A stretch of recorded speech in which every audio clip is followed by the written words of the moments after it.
Alô, pessoal de 97, tudo bem? Hoje nós estamos aqui com o nosso camarada Helder, que infelizmente, né, queria ter trazido o Helder antes com outros assuntos, mas ele vai falar um pouco aqui, como advogado, que é o Helder, ele vai falar um pouco sobre a decisão que culminou aí com a prisão preventiva do nosso companheiro, o Correia Neto. Então, lembrando, aqui embaixo na descrição do vídeo, a gente vai ter aí o link da vaquinha que o nosso companheiro do Amaral está fazendo ali para ajudar o Correia Neto a pagar justamente os advogados que vão ajudar ele aí na defesa. E também destaco aqui que não há nesse vídeo nenhum cunho político, partidário. A gente vai apenas analisar aí, o Helder vai analisar de maneira jurídica o que está escrito ali na decisão. Eu vou passar a palavra para o Helder, vou ficar aqui ouvindo, acompanhando com vocês. Vou, quanto possível, aí talvez interromper, fazer uma pergunta de leigo, né? Que eu sou nessa área de direito. E talvez a minha pergunta seja a pergunta de alguns de vocês. Quem tiver outro tipo de pergunta, quiser botar ali nos comentários, coloque, eu mando para o Helder, tendo tirar a dúvida ali e responder. Ok? Então, meu amigo Helder, seja bem-vindo aí. É muito bom tê-lo aqui. E se apresente aí, fale um pouquinho aí sobre o assunto que para a gente é triste, né, que conhece Correia Neto, mas com certeza você vai ajudar aí a elucidar um pouco os fatos. Helder, a palavra está contigo.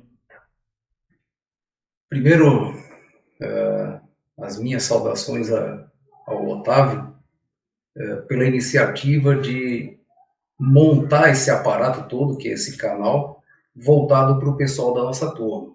Então, parabéns a você, Otávio. E foi uma grande iniciativa e fez com que a turma voltasse a dialogar de uma forma remota. Então, o teu canal acaba levando notícias e informações de todos os companheiros de uma maneira única. E essa tua sacada foi realmente brilhante. Parabéns. E em relação ao que você abordou, Otávio, o nosso objetivo aqui, de fato, é apenas fazer leitura de partes da decisão e apontar aquilo que a gente entende, claro, com as minhas limitações técnico-jurídicas, apontar aquilo que a gente entende que seriam pontos a serem observados e que merecem bastante atenção, pois, no meu entender, carecem de explicações do próprio judiciário a respeito do que está sendo feito com o Correia Neto.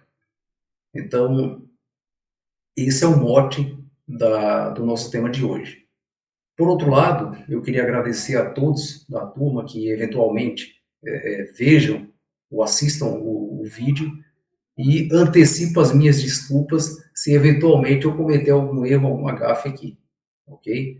Porque direito é uma matéria muito delicada e com muitos entendimentos. Então, em algum momento pode ser que alguém discorde daquilo que eu venho a falar e, se isso acontecer, e eu estando errado, já antecipo as desculpas, ok? Vamos lá. Todos nós sabemos de que forma que ocorreu a prisão do Correia Neto. Então, trata-se de uma decretação de uma prisão preventiva que foi oriunda de um pedido da Polícia Federal encampado pela Procuradoria-Geral da República. Esse pedido de prisão necessariamente passou pelo ministro do STF por causa da matéria que está sendo tratada. Portanto, nós não teremos nesse procedimento, nessa investigação, que possivelmente gerará um processo, um duplo grau de jurisdição, por exemplo.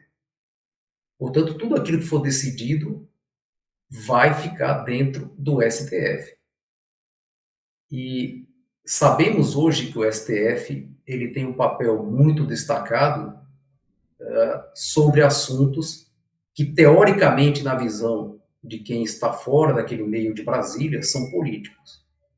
Então, em vista disso, a minha fala aqui vai se furtar a falar qualquer coisa sobre questão política, ok? Então, vejam bem, a Polícia Federal, ela tratou de uma investigação que envolveram não só o Correia Neto, como outros militares, e até civis. E nessa investigação foi apontado, então, a participação do Correia Neto em atividades relacionadas a um suposto intento de ruptura institucional. Durante a minha fala aqui, eu vou abordar pontos que eu, particularmente, chamo de ilações.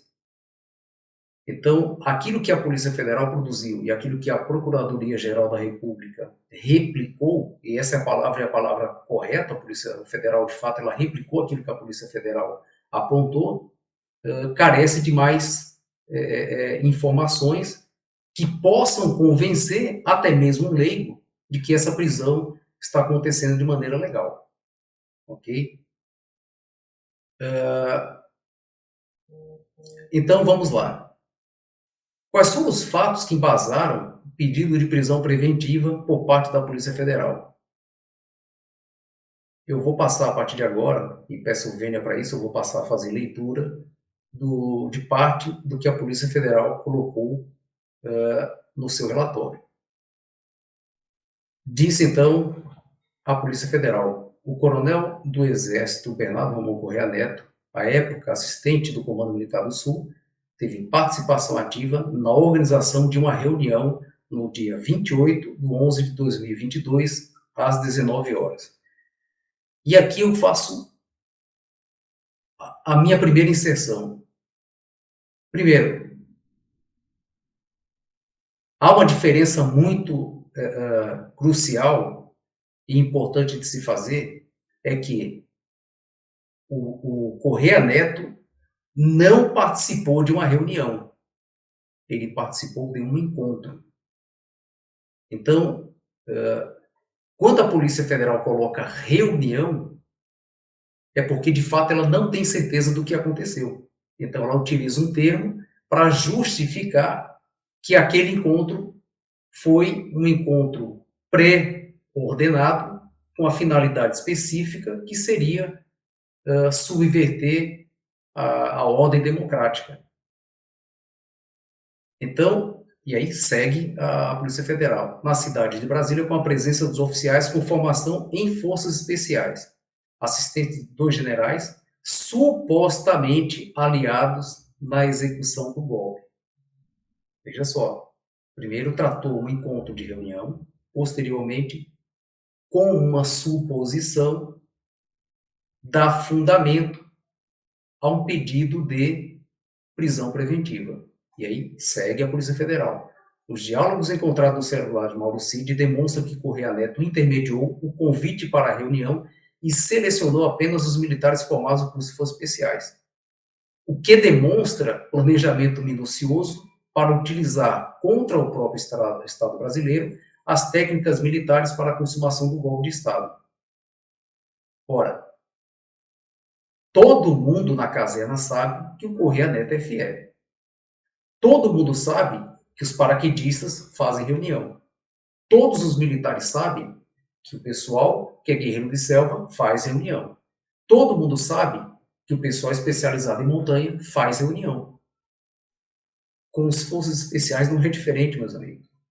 O Correia Neto fez apenas um encontro entre amigos que se reuniram com determinada finalidade, que era comer, beber e conversar.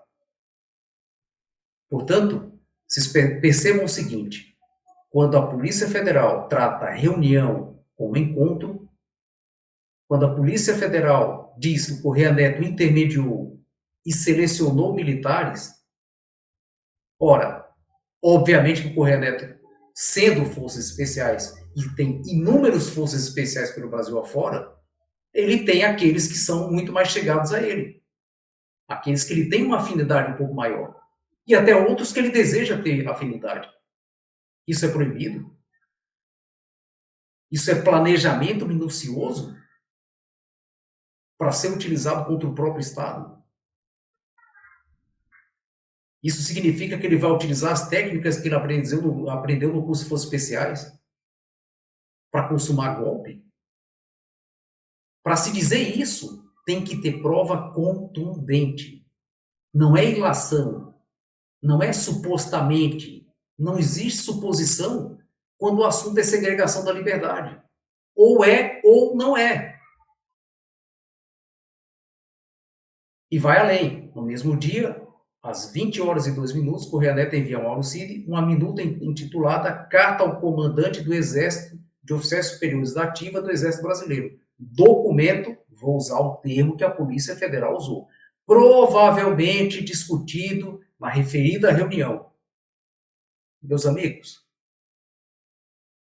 segregação de liberdade não se trata com suposição ou com coisas prováveis. Então, dizer que essa carta é uma minuta é, no mínimo, forçar a barra para qualificar um texto solto, cheio de suposições e probabilidades, que foi um texto recebido pelo Correia Neto, pelo que eu tenho conhecimento, como vários outros militares também receberam, com a simples finalidade de incriminar indevidamente o nosso companheiro Correia Neto. Esse é o meu entendimento. Então, o início de tudo isso, que foi programado pela Polícia Federal, no meu entender, começou mal. Mas, vamos em frente. Segue a Polícia Federal. Logo após a reunião, o blogueiro Paulo Renato de Oliveira Figueiredo Filho divulgou no programa Pingo dos Is, às 21h30, os nomes dos comandantes regionais do Exército que ainda estariam indecisos em aderir ao plano golpista. Quando a Polícia Federal escreve isso, quando ela diz que tinham comandantes regionais indecisos, ela tem que apontar de onde que veio isso, qual a prova de que existiam comandantes regionais indecisos em aderir golpe. Ela tem que apontar qual golpe. Isso aqui, para mim, é palavra solta. Não diz quem são os comandantes regionais, não diz que tipo de indecisão, e muito menos diz que tipo de contato que ocorreu do Correia Neto com esses comandantes. E vai em frente a Polícia Federal. Os diálogos com o Mauro Cid revelam também que Correia Neto sabia hora antes o nome exato dos comandantes que seriam expostos pelo blogueiro, o que demonstra uma ação coordenada dos investigados em expor e pressionar os militares que não topassem aderir aos golpes, os planos golpistas. Após o envio da carta, Mauro Cid pede a Correia Neto que mande observações, ao que o mesmo responde. Porra, irmão, apaguei essa parada. É óbvio, é claro, nenhum militar quer ficar com um documento que diz algo que ele não concorda. Ou que diz algo que ele concorda, mas que não pode ser exposto. Então não foge da normalidade. O Correia Neto diz o seguinte: olha, eu apaguei. Apague isso aí também. Isso girou dentro da caserna. Não foi algo exclusivo do Mauro Cid, do Correia Neto, do fulano, do ciclano. Não foi.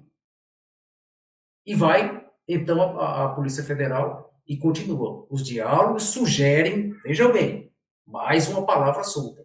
Sugere, portanto, que os investigados tinham ciência da ilicitude das condutas praticadas e buscavam suprimir provas. Percebam o seguinte: por que eu chamo isso aqui de texto forçoso? Primeiro, dizer que um diálogo sugere alguma coisa é algo extremamente subjetivo. E aí, a Polícia Federal usa desse artifício subjetivo para criar a cabeça do dragão. Que o que é? Os investigados tinham ciência da ilicitude. Que ilicitude? Que as condutas praticadas buscavam suprimir provas. Quais provas? Isso é fundamental que fique na decisão. Esse texto que eu estou lendo para os senhores está na decisão. Mas é fundamental que a decisão diga, olha, suprimiu prova X, Y, Z. Não pode ter um diálogo com sugestão. Ou o diálogo é ou não é. Se você vai prender alguém, você precisa ter certeza do que está fazendo. E vai além. A Polícia Federal diz, em ação típica de organização criminosa. Jesus Cristo. Que organização criminosa é essa? É uma carta que foi tornada pública de militares, que não foi feita pelo Correia Neto.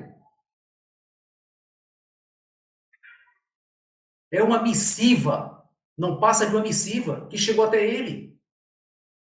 Não foi nada além disso. Se a Polícia Federal tivesse alguma prova diferente, ela estaria na decisão, ela estaria nos autos. Portanto, trata-se de uma simples carta que chegou para o Correia Neto, mas chegou para outros diversos militares, da ativa e da inatividade. E não precisa realizar investigação minuciosa para se saber que isso ocorreu. Segue a Polícia Federal. Para além dos diálogos citados, a investigação identificou que Correia Neto agia como homem de confiança de Mauro Cid. Pera lá. O Correia Neto é pelo menos 4 anos mais antigo que o Mauro Cid. Como que ele vai agir como homem de confiança do Mauro Cid, um tenente-coronel? Que pelas investigações aqui na época deveria ser até major. Aí segue a Polícia Federal, executando tarefas fora do Palácio do Alvorada, que o então ajudante de ordens do presidente da República, por razões de seu ofício, não conseguia desempenhar. Ora, do mesmo modo é forçoso dizer que o Correia Neto era um homem de confiança de Mauro Cid, porque Mauro Cid era mais moderno. E outra coisa, quais tarefas fora do Palácio do Alvorada que o Mauro Cid não conseguia cumprir? Se alguém diz que o Mauro Cid não conseguia executar alguma tarefa fora do Palácio do Planalto, que era uma tarefa criminosa, esse alguém precisa dizer, era essa a tarefa criminosa. Porque falece de qualquer suporte jurídico você colocar uma frase solta como essa. É mais uma frase solta. E aí, por isso que lá em cima eu falei, são ilações. Se você não aponta a prova, se você não deduz o que você escreve, não há motivo para isso permanecer no mundo jurídico. Indicou o fato, aponte a prova. Portanto, aquilo que é falado sem suporte de prova, especialmente na área criminal, não passa de ilação. E aí segue a decisão. Tá? Agora já vou entrar aqui ainda na parte da decisão. Ainda no presente contexto, a posição de interlocutor assumida por Bernardo Romão Correia Neto, já foi dito lá acima que ele não era interlocutor de coisa nenhuma do Mauro Cid, porque o Mauro Cid é muito mais moderno que ele. Com influência sobre outros militares e civis investigados, poderá, após a deflagração da ostensiva investigação, acarretar a supressão de elementos informativos relevantes para o esclarecimento dos fatos, impedindo a livre produção de prova, fato que demonstra a necessidade concreta de acautelar a instrução criminal. Meus amigos, não se verifica nessa decisão qualquer elemento de prova a induzir que o Correia Neto tinha influência sobre outros militares e muito menos sobre civis investigados. O que se tem é uma ilação sem qualquer fundamento. Porque se fundamento existisse, estaria posto na decisão. E nesse ponto, a decisão não tem qualquer lastro. Eu pergunto, qual a influência que o Correia Neto tem sobre outros militares e civis que poderá intervir na investigação? Qual? Quais são esses militares e quais são esses civis investigados? Portanto, segue uma decisão extremamente vazia, pelo menos até aqui, aonde eu estou abordando. E então, segue na decisão. Sobre outro aspecto, Bernardo Romão Correia Neto foi designado para exercer missão nos Estados Unidos com ônus total para o Exército Brasileiro, na cidade de Washington, até junho de 2025. A permanência do investigado em solo estrangeiro, por pelo menos mais 1 ano e meio, somada às circunstâncias da designação da missão, que somente foi publicada no fim do governo anterior, em 30 de 12 de 2022, demonstram fortes indícios de que o investigado agiu. Vou sublinhar, o investigado agiu para se furtar ao alcance das investigações e, consequentemente, da aplicação da lei penal.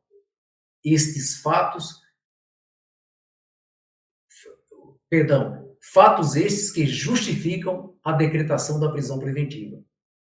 Vocês entenderam? Vocês conseguem compreender?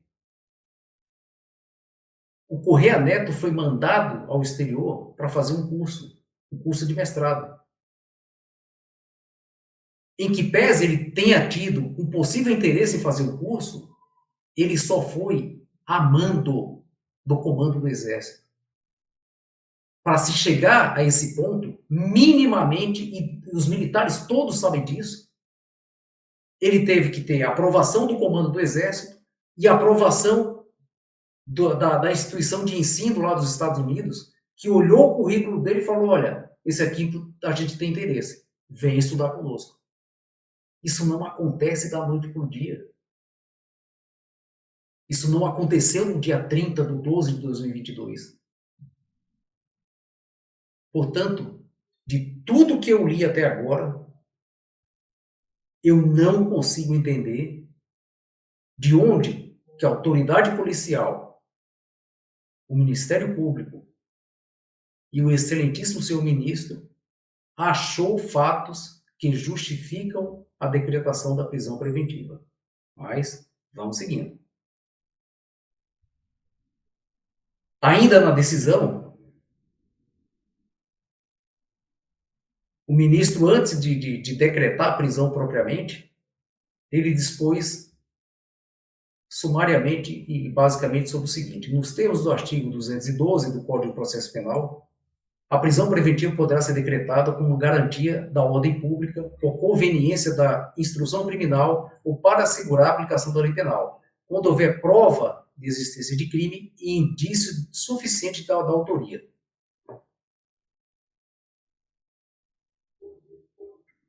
E aí segue ele. Da análise do conjunto probatório e dos elementos de informação apresentados pela autoridade policial, infere-se a intensa comunicação realizada por aplicativos de comunicação entre o então ajudante de ordens Mauro Cid e o investigado Correia Neto, a indicar indiscutível papel de proeminência deste último nas tratativas e providências relacionadas ao intento de ruptura institucional. Caríssimos amigos, as mensagens que são trocadas entre o Correia Neto e o Mauro Cid, nem lá em Marte podem ser consideradas como ruptura institucional. Porque não tem uma única frase dizendo, Mauro Cid, nós vamos tomar o poder. Muito pelo contrário. E aí, quando eu digo que a fundamentação que deu sustentação a essa prisão foi baseada em ilação, é porque de fato não há motivo plausível, minimamente plausível, para uma decretação de uma prisão. Segue o ministro. Nesse sentido, observa-se a atuação do investigado, que é o Correia Neto, nas medidas direcionadas à disseminação de notícias falsas por integrantes das Forças Armadas, em associação com outros membros do grupo criminoso para desacreditar o processo eleitoral, como se verifica nas mensagens encartadas às folhas 52. A incitação, vejam bem, ele passa a dizer que as mensagens seriam para desacreditar o processo eleitoral e que eram disseminadas notícias falsas. E aí, como se verifica as mensagens encartadas à folha 52, depois ele passa para o outro item, a incitação para a adoção de medidas radicais, folhas 117, 118 e 122, a realização de reunião com assessores de generais, com formações de forças especiais, como já disse, não foi uma reunião, foi um encontro entre amigos que têm a mesma origem de curso, que são os forças especiais, a fim de angariar suporte às medidas necessárias para impedir a posse do governo eleito e restringir o exercício do poder judiciário. Veja bem, ele menciona que o Correia Neto pretendia restringir o exercício do poder judiciário. Eu não encontrei em absolutamente nenhum local nada que desse a indicar que o Correia Neto agiu dessa forma, muito menos que os outros itens. A realização de reuniões para elaboração de decreto de golpe de Estado, folha 158, 162 e 163. E aí vai.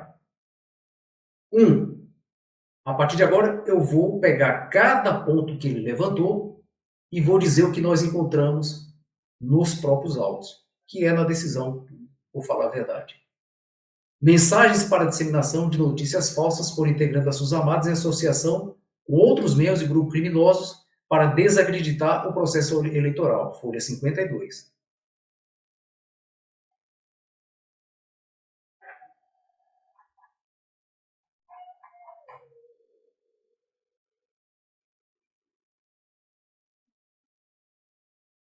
Só um instante.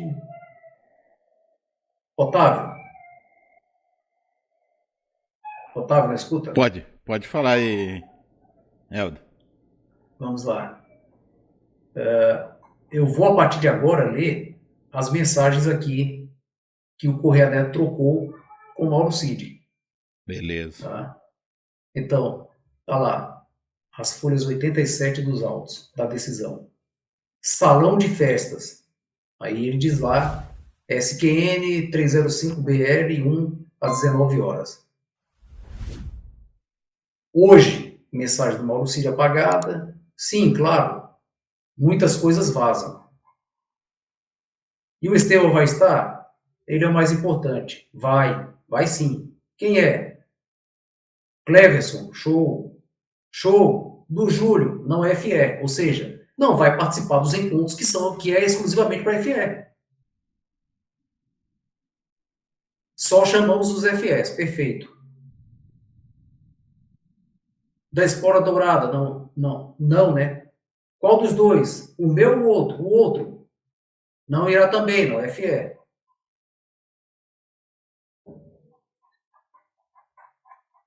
É isso que tá escrito em parte dos autos. E segue lá. Assista o Pombo nos Is hoje. O Preco, o Espora Dourado e o Bigode serão expostos. Ah, eu sei. Você conhece ele? Quem?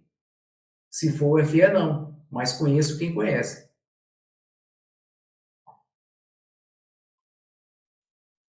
Vamos lá. Tem muita coisa. Então, eu estou passando aqui. Aparece pingo nos is, aparece alguma coisa relacionada ao que foi dito. Mas percebam o seguinte. É importantíssimo que a gente entenda uma coisa. Tudo que se encontra nos autos, pelo menos na decisão, que deu suporte, obviamente, à prisão, não tem absolutamente nada de concreto. Um programa A, um programa B, que vai passar isso ou aquilo, não demonstra absolutamente nada. Não me diz absolutamente nada. Uma conversa por WhatsApp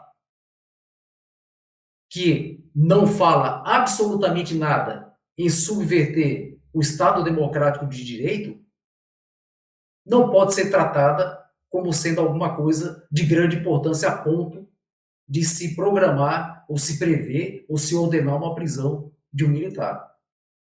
Em seguida, o ministro, na sua decisão, expôs o seguinte: a representação policial demonstra que Bernardo Romão Correia Neto atuava como homem de confiança de Mauro Cid. Isso aqui ele reportando ao que a Polícia Federal havia dito anteriormente, que foi o que eu li também. Acompanhando proximamente o desenrolar das providências que criariam um ambiente favorável ao golpe de Estado, assim como da efetivação das medidas práticas relacionadas com aqueles propósitos, como se constata da circulação do documento intitulado Carta ao Comandante do Exército e Oficiais Superiores Ativa do Exército Brasileiro, elaborada com a finalidade de ser instrumento de pressão ao então comandante do Exército, General Freire Gomes. Como se o comandante das Forças Armadas, aliás, o comandante do Exército, fosse se abalar por causa de uma carta. Mas tudo bem. E aí segue ele. Dos procedimentos direcionados a expor e pressionar os militares que não aderissem aos planos golpistas, da intermediação de convites para a reunião de militares formados em cursos de forças especiais para adesão destes, a fim de assegurar a consumação do golpe de Estado, para participando das providências voltadas a viabilizar a realização de reunião no Palácio do Planalto acerca do decreto do golpe. O Correia Neto participou de reunião no Palácio do Planalto? Aonde está a prova? Aonde que está o indício? Dizer que uma carta foi elaborada com a finalidade de ser um instrumento de pressão ao comandante do Exército, General Freire Gomes, para mim, isso aqui se aplica a qualquer cidadão. Porque se você não fala quem elaborou e para quem foi enviado, praticamente é uma parte da decisão vazia. Portanto, ele tinha que dizer: fulano de tal criou o documento intitulado Carta ao Comandante do Exército, e que nesse documento, quando ele enviou para determinado A, B ou C, estava lá escrito que seria um instrumento que tinha a finalidade de. Se ele não tira isso das provas que ele tem, obviamente que ele não pode deduzir a partir do nada. Então, como eu disse, fato e prova andam muito um perto do outro. E que para um fato ser provado, ele tem que ter uma base muito sólida dentro do processo. Senão fica falácia. Deixa de ser um fato provado para ser uma falácia. E aí, segue o seu ministro. Ressalte-se ainda as considerações da autoridade no sentido de que Bernardo Romão Correia Neto foi designado para exercer missão nos Estados Unidos, conforme já foi apontado pela Polícia Federal, ou seja, ele replicou aquilo que a Polícia Federal já tinha dito, e que, a gente vai ver mais à frente, a própria PGR falou exatamente a mesma coisa, que o Correia Neto tinha ido para os Estados Unidos, e que ele ficaria lá até junho de 2025, e que esse ato de 1 ano e meio, somado à circunstância da designação da missão, quais circunstâncias seriam essas?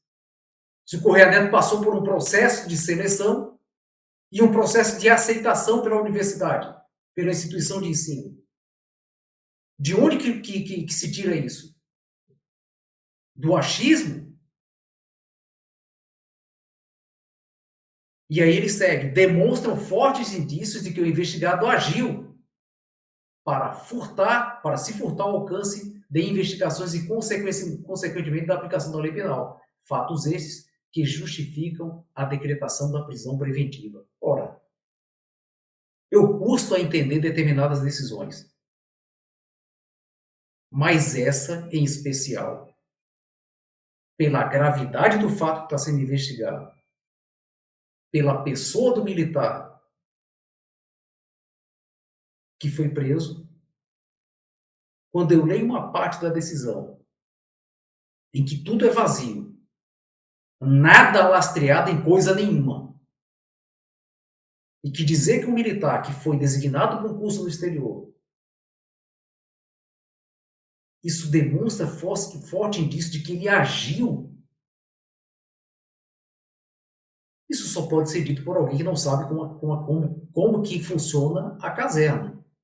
Não sabe como funciona o interior do EB. Não tem militar que vai fazer curso no exterior porque ele simplesmente quer fazer. Ou ele é aprovado, ele até pode fazer um requerimento, mas vai passar por um processo. Se tiver alguém mais qualificado que ele, mais antigo que ele, que tem interesse naquele curso, ele é afastado. Ele não vai. Por outro lado, quando o militar se propõe a ir para a universidade para se aprimorar, aquela universidade tem que aceitá-lo. Então, se o Correia Neto em algum momento pensou em se furtar, olha, ele passou trabalho. Porque ele não escolheu a universidade no dedo e ele não foi escolhido no dedo para fazer o curso. Porque imaginemos o que seria o Correia Neto chegar, olha, hoje, dia 30/12, eu vou para os Estados Unidos, para a universidade lá em Washington. Eu vou fazer um curso que eu acho que eu quero fazer. Será que no dia 30/12 o Correia Neto conseguiu fazer isso? Isso aqui foi tão somente publicado nessa data. Mas seguimos. O eminente ministro ainda dispôs que a Procuradoria-Geral da República apontou a necessidade de decretação da prisão preventiva de Bernardo Romão Correia Neto, dizendo o seguinte: segue lá o que a Procuradoria-Geral da República disse. Pegou o que a autoridade policial escreveu e replicou. No caso do coronel do Exército Bernardo Romão Correia Neto, à época assistente do Comando Militar do SUS, e áudios encontrados no aparelho celular do Mauro Cid demonstram que o investigado intermediou o convite para uma reunião. Mais uma vez, não é reunião, é encontro. Foi um encontro para se reunir. Reunião não é convite, é ordem. E o Correia Neto não deu ordem a ninguém para ir para a reunião. Ou que, obviamente, não é reunião. E aí dizer, na ocasião em que selecionou apenas oficiais formados com cursos especiais, providos, pois, de técnicas militares úteis para a consumação de golpe de Estado. Jesus. O fato de ser forças especiais, o fato de se encontrar com outros colegas do mesmo curso, indica que vai ser usado técnicas úteis para a consumação de golpe de Estado? Não passa de ilação. Me desculpe, olha, eu tenho dificuldade em entender como que uma autoridade policial acredita que essa investigação, com esses termos que estão na decisão, são suficientes para embasar uma prisão preventiva. E, pasmem, a Procuradoria-Geral da República seguiu o mesmo norte. Dizer que essa decisão, que essa investigação pode dar asa a uma prisão preventiva. Segregar o direito de indivíduo Correia Neto, o direito à liberdade, que é o segundo direito mais sagrado depois da vida. No mínimo absurdo. No mesmo dia, às 20 horas, seguindo o que a Procuradoria escreveu, no mesmo dia, às 20 horas e 12 minutos, Correia Neto enviou para Mauro Cid minuto intitulada Carta do Comandante do Exército e Oficiais Superiores da Ativa do Exército Brasileiro, que provavelmente fora discutida na reunião. Eu acho essa palavra tão interessante, né? Principalmente para quem vai prender alguém. Né? Provavelmente foi discutida na reunião. Provavelmente foi utilizada como instrumento de pressão, direcionado ao então comandante do Exército. A investigação identificou Correia Neto agia como homem de confiança de Mauricide. Desculpe, eu não identifiquei aonde que alguém viu nessa investigação que o Correia Neto agia como homem de confiança do Mauricide. É falado que ele era uma pessoa de confiança, um homem de confiança do Mauricide. Não é provado. Isso se repete como se fosse cantiga de grilo. É o Goebbels purinho. E que ele executava tarefas fora do Palácio do Planalto que o então ajudante de ordens da presidente da República não conseguia desempenhar, em virtude de seu ofício. Quais tarefas eram essas?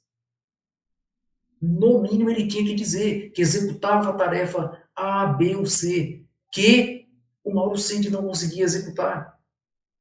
Você não pode falar que ele executava a tarefa e não dizer quais são as tarefas. Quando você tem um diálogo entre duas pessoas, onde você tem um diálogo de uma pessoa que é mais antiga que a outra e que não há ordem nenhuma para ninguém. E segue, a partir da deflagração ostensiva da investigação, a Polícia Federal obteve elementos. Quais elementos? Meu Deus, se tivesse elementos, estava aqui na decisão.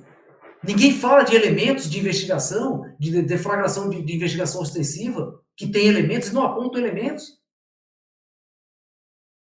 Meus amigos, não pode haver fundamentação com elementos secretos. Isso não é decisão.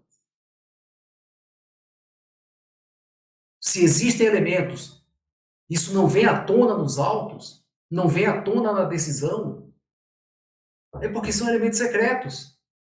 Em sendo elementos secretos, não podem dar aso à fundamentação de uma decisão de um ministro do STF.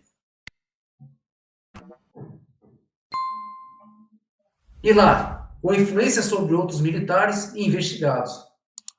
Quais militares e civis investigados? Tem que ter informação explícita. Não pode haver informação escondida. É absurdo a gente acreditar que uma decisão do STF fala de coisas obscuras. Se você coloca numa decisão, você tem que apontar as provas. A decisão não é do juízo, não é só do juiz.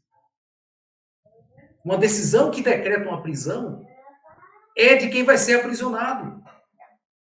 Portanto, ele merece, ele tem o direito de ver o que embasou essa prisão dele.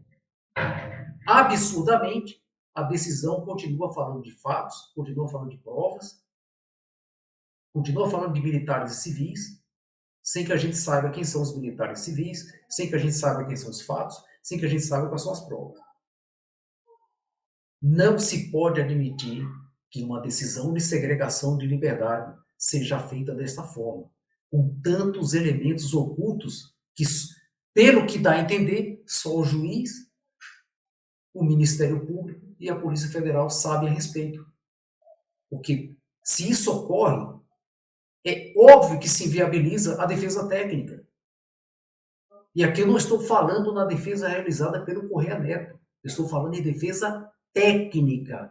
Ou seja, o advogado não conseguirá realizar uma boa defesa simplesmente porque não tem os principais elementos de convicção do juízo. Isso torna a defesa natimorta.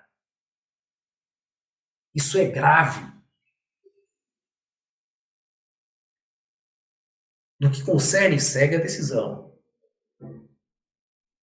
Perdão, a manifestação do Ministério Público. No que concerne ao perigo gerado por seu estado de liberdade, o representado foi designado para exercer missão nos Estados Unidos, ou seja, até junho de 2025, com uso total para o Exército.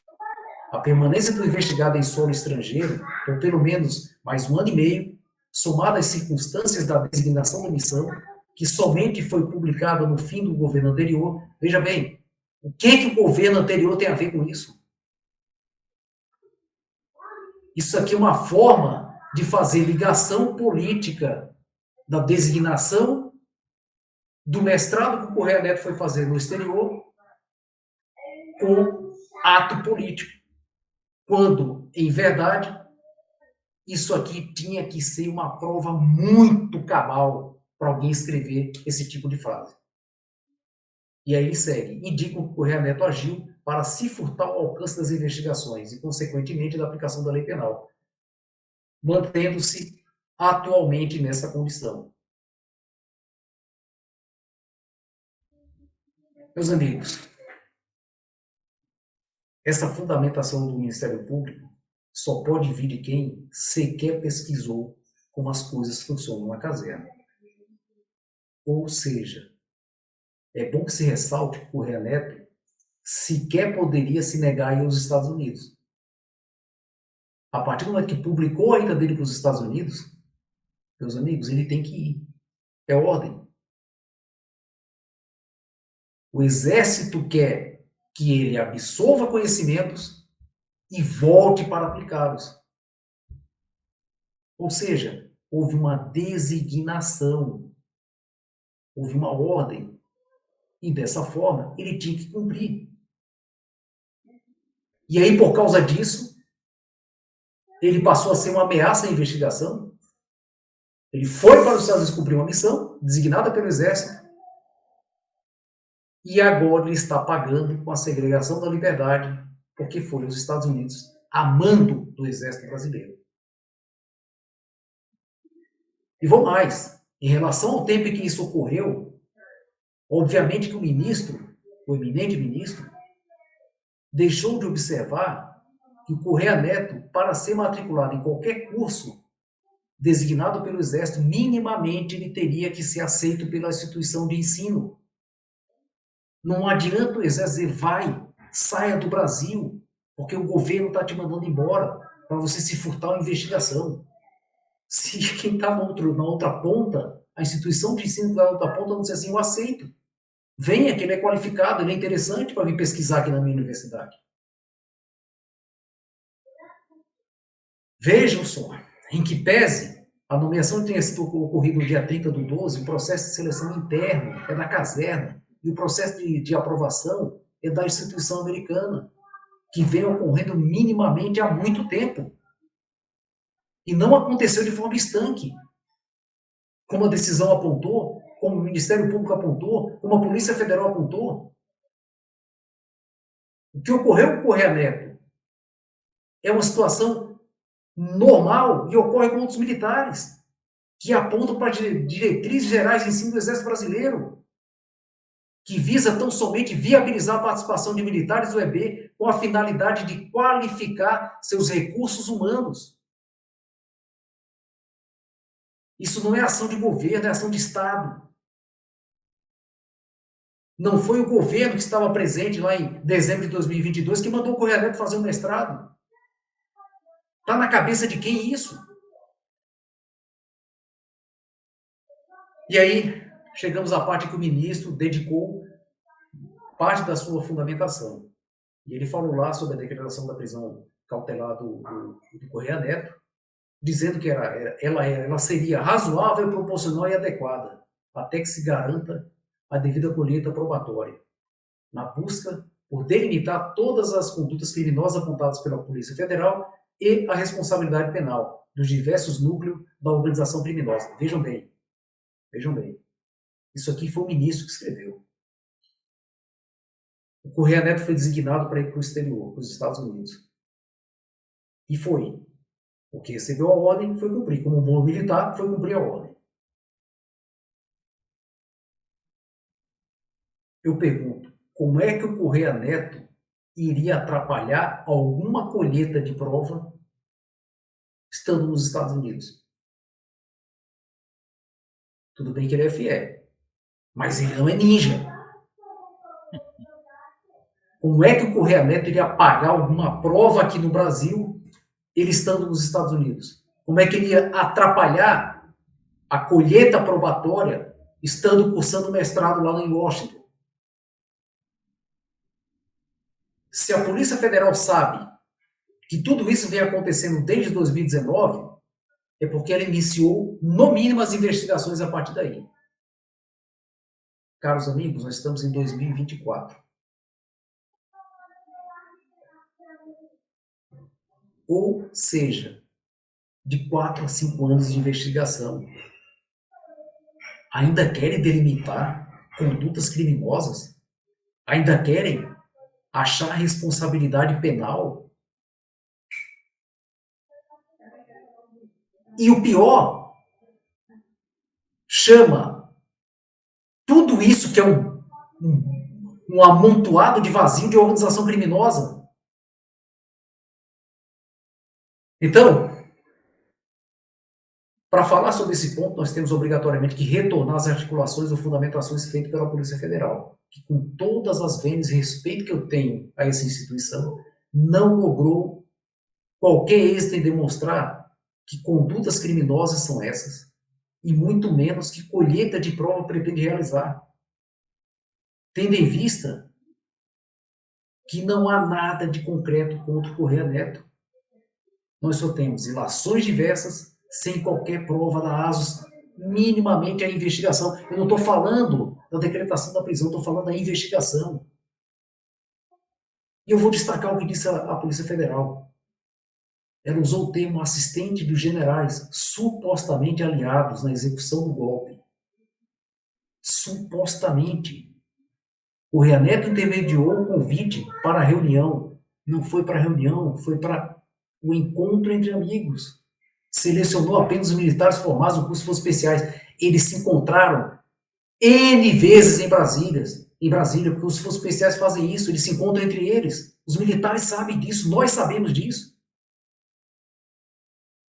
E dizer que isso foi planejamento minucioso, encontro de militares, sem saber o que foi tratado no encontro de amigos, encontro de pessoas do mesmo curso. Era só o que faltava. Eu e o Popô, o Mação e outros da nossa turma, que somos paraquedistas, marcávamos uma reunião. Reunião não, marcávamos um encontro por WhatsApp, isso se chamava de reunião com finalidade criminosa. Por quê? Porque nós somos paraquedistas. Jesus chamar uma suposta carta de documento provavelmente discutido no encontro. Ora, dizer que o Correia Neto assumia a posição de interlocutor, se você fala isso, você tem que provar, você tem que ter prova. Então, usar termos como poderá, talvez, supostamente, chamar um planejamento minucioso de um encontro entre amigos. Ora, dizer que poderá, após a deflagração excessiva da investigação, acarretar a supressão de elementos informativos relevantes para o esclarecimento dos fatos. Que elementos informativos são esses? Que elementos relevantes para o esclarecimento de fatos são esses?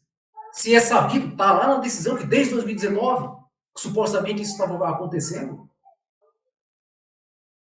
Depois dizer, impedindo a livre produção de provas, mas qual o fato concreto que o Correia Neto agiu para impedir essa produção de provas?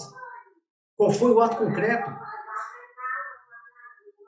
Então, são coisas, meus amigos, que nos entristecem, nos deixam preocupados, porque isso aconteceu com o Correia Neto, isso pode acontecer com qualquer um. Então, qualquer um que tenha escrito alguma coisa relacionado a tudo que vem acontecendo com o nosso país, ainda que superficialmente, porque até onde eu sei, não há impedimento legal para que militares falem alguma coisa sobre política no seu íntimo. Agora, o Correia Neto é impedido de falar com a esposa dele sobre política? O Correia Neto é impedido de falar com seus amigos sobre política? Ele não pode se pronunciar publicamente, mas os posicionamentos dele, dentro de um celular, através do WhatsApp, não podem ser motivo de incriminação. Então, o ministro segue a decisão dele, falando da parte doutrinária, falando da parte jurisprudencial, e em determinado ponto ele diz o seguinte: a Polícia Federal demonstrou a presença dos requisitos necessários e suficientes para a decretação da prisão preventiva dos investigados para a garantia da ordem pública, por conveniência da instrução e para assegurar a aplicação da lei penal, comprovando a materialidade e fortes indícios de autoria dos tipos penais de tentativa de abolição violenta do Estado Democrático de Direito, tentativa de golpe de Estado e de associação criminosa em concurso material de delitos, e apontando o perigo gerado pelo estado de liberdade dos imputados.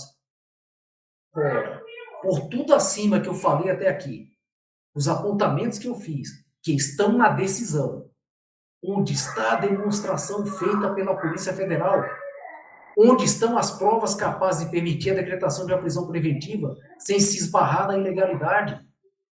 Existe alguma prova, algum indício de que o Correia Neto, estando nos Estados Unidos, não voltaria ao Brasil para responder um possível processo? Existe alguma prova de que o encontro ocorrido em Brasília com os FIEs, amigos do Correia Neto, era para outra finalidade que não confraternização? Mesmo que se abordasse assuntos políticos entre amigos, onde estão as provas de que Correia Neto iria atrapalhar as investigações, entendendo que desde 2019 o sistema já sabia dos supostos crimes? E se imagina que a investigação tenha se iniciado nesse ano, e só agora em 2024, que decidiram pela prisão com base no que consta na investigação da Polícia Federal, e nessa decisão, obviamente, que foi a decisão que decretou a prisão. Ou seja, em suposições, inúmeras suposições, ilações sem qualquer nexo com a realidade. Infelizmente, hoje se prende pessoas por nada. E se pretende punir por nada também.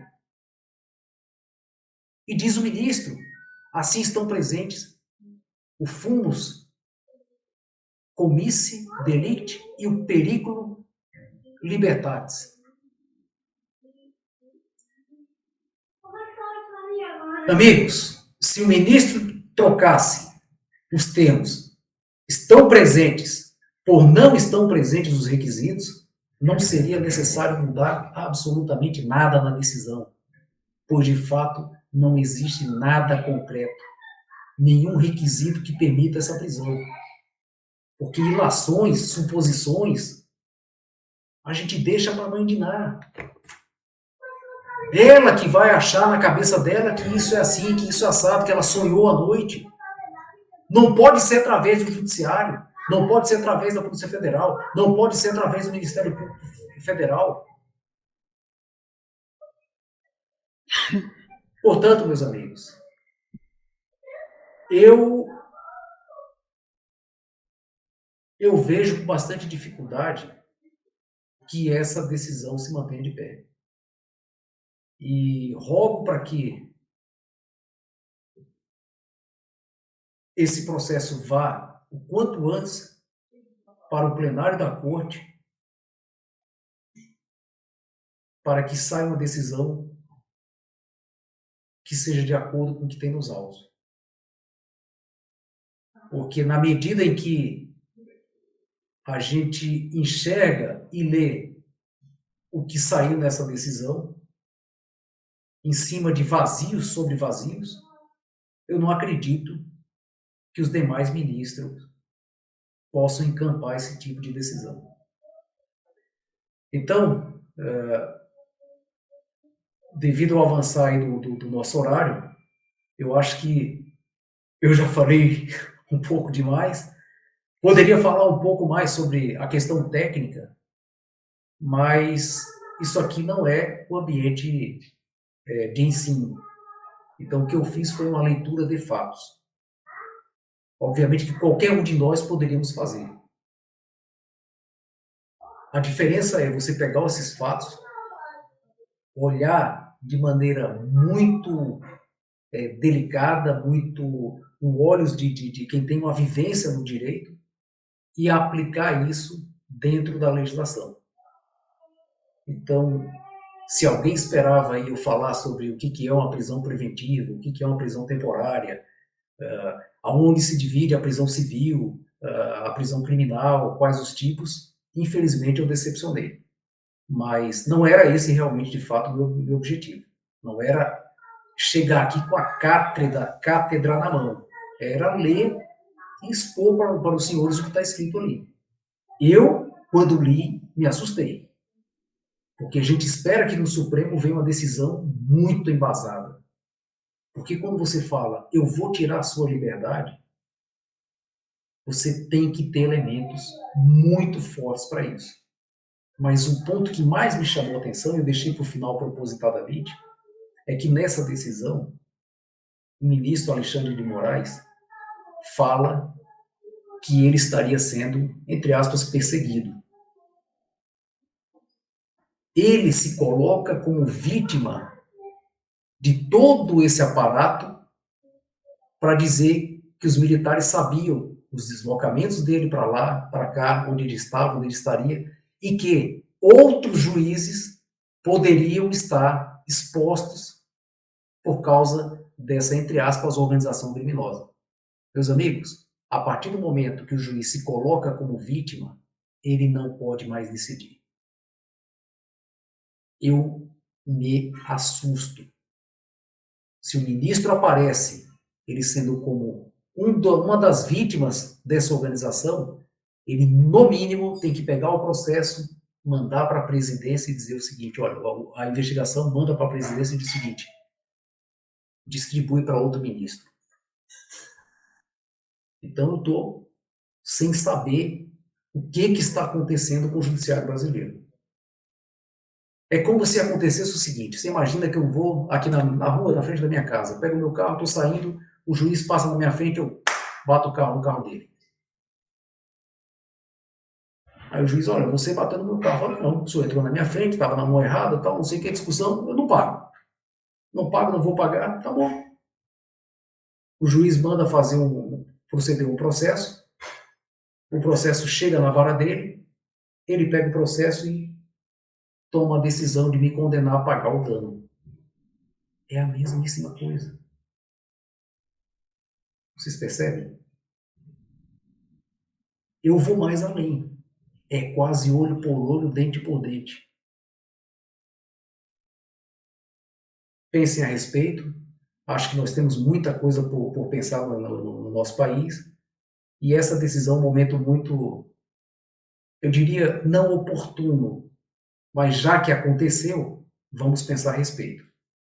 Forte abraço a todos do 97. Mais uma vez, obrigado ao Otávio por essa oportunidade.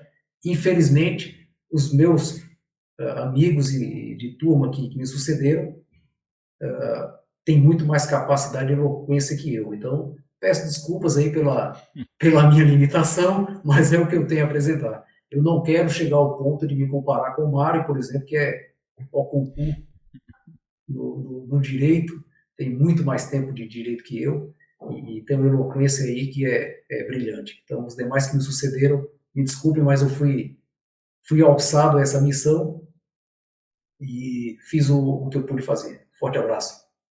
Helder, agradecer e a tua humildade aí também, com certeza você falou muito bem, esclareceu muito e pô, eu que não li a sentença, não li os processos, eu praticamente não tive dúvida porque foi claríssima aí a tua apresentação do ocorrido.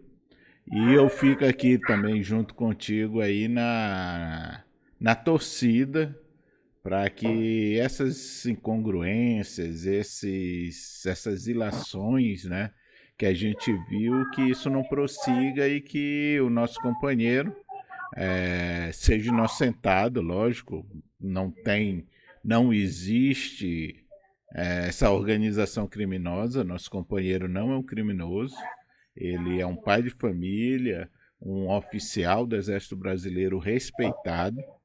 Isso tanto prova que ele está fazendo um curso de mestrado no Exército lá nos Estados Unidos. O que é, como você disse, é uma seleção feita E não é qualquer um, todo mundo da turma aqui, a gente sabe do grau de profissionalismo que o Correia Neto tem. Então eu agradeço muito tu estar aqui explicando para a gente, foi muito útil. Eu sei que quem acompanhou até aqui, quem vê esse vídeo até aqui, vai ficar muito bem informado sobre o que está ocorrendo. E a gente continue aí na torcida para que isso se resolva logo, que nosso companheiro ele volte ali ao convívio dos seus familiares, sua esposa, seus filhos. Repito de novo que nós temos, repito de novo, até trou, coisa que, repito que nós temos emocionou, aqui, emocionou. emocionou. Repito que nós temos aqui embaixo no, no vídeo ali, nos dizeres do vídeo, Esse som de fundo é meu filho aqui, ó. Pode apagar. Nós temos ali o link da vaquinha, que nós da turma, os amigos dele, nós estamos ali apoiando para ajudar a família dele nesse percurso duro até o término desse processo, desse inquérito. Então, o pessoal que puder, continue ali clicando, contribuindo, para a gente estar sempre apoiando nosso amigo. Ok, senhores? Tá, deixa eu só fazer mais uma observação. Aí tu já dá uma boa noite aí. Ele estando lá nos Estados Unidos, ele era um problema para a investigação, certo? E principalmente pelo cumprimento de uma possível pena e pelo fato dele, estando lá, ele não poder responder o processo, correto? Isso está lá na decisão. Primeiro, os processos são eletrônicos.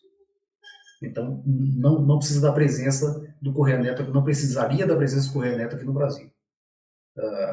Segundo, assim que ele soube do procedimento e da decretação da prisão, ele arrumou as malas e veio para o Brasil. O que nós esperamos, tá, é que se um dos requisitos da decretação da prisão caiu, que ele seja libertado o quanto antes. Você entende? Ele coopera com a investigação, ele coopera com o judiciário. Ele despencou dos Estados Unidos para o Brasil se interessou aqui, não fiz nada. Então, o que nós esperamos? Que o excelentíssimo senhor ministro diga o seguinte: olha, você não causa problema para o sistema judiciário. Volte, saia da prisão. Você é merecedor da sua liberdade. É o mínimo que a gente espera até nesse momento. Então, se esse vídeo chegar à família do Correia Neto, que eu espero que chegue,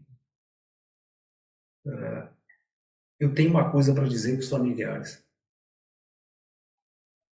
Acreditem em Deus, tenham fé em Deus, e eu conversei com o Correia Neto antes dele vir ao Brasil. A fé dele segue inabalável, meus amigos. Então, para os familiares dele, ponham Deus à frente e acreditem no seguinte: se houve a prisão e se veio com essa decisão, é porque não tem fundamento. Se não tem fundamento, a mão de Deus já começou a operar. Ele vai ser solto. Amém. Fé em Deus. E essa declaração muito boa de ouvir de ti. E realmente a gente confia que seja feita aqui a justiça dos homens, e a gente espera, mas uma coisa é certa: a justiça de Deus sempre será feita. Então, mais cedo ou mais tarde, nós teremos a justiça feita, a justiça de Deus, que está acima de todo o poder e potestade aqui na terra. Então, um abraço a todos os amigos, obrigado novamente aí ao Helder, e nós vamos prosseguindo aqui nessa missão de trazer sempre informação aqui para o pessoal da turma. Um abraço a todos e fiquem com Deus. Obrigadão, Helder. Até mais. Abraço, Otávio.